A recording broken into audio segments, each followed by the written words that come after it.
historical period. Our solar system came into being about 4.5 billion years ago. Our Earth is a planet in the solar system.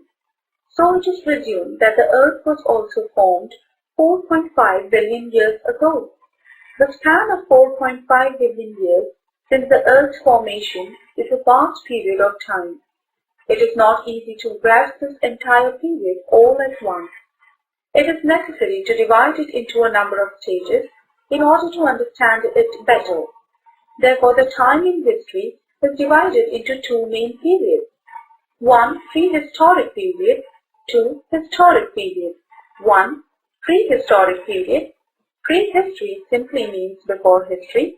The prehistoric period is the period for which no written records are available by which to write its history.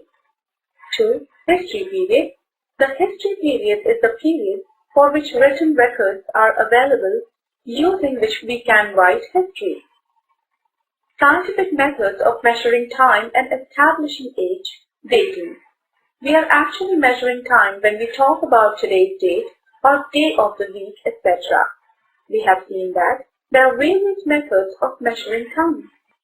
These methods allow us to identify a particular day, month or year with respect to an earlier or later day, month or year. For example, if it is June, then we know that the earlier month was May and the next one will be July.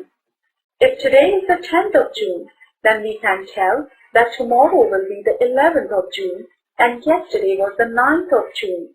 Thus we measure time, we actually measure its length.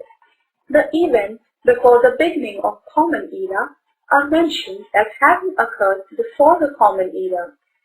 Information about some of these events can only be obtained with the help of evidence buried under the ground. This evidence is usually in the form of broken man-made artifacts and fallen structures.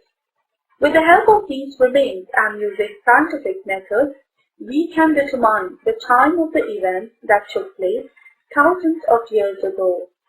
There are many layers of soil deposited one above the other under the surface of the ground. The period of these layers and of the remains found in them cannot be stated definitely in terms of dates.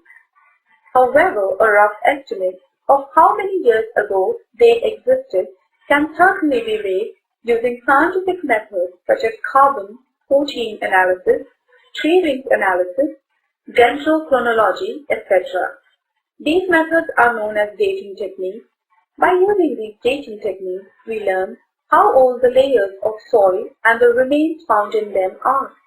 Then we can determine their period approximately. For example, if an earthen pot is estimated to be 5,000 years old, with the help of dating techniques, we can say that the earthen pot dates back roughly to 3000 BC. Then we can conclude that the period of the culture to which the pot belongs must be around 3000 BC.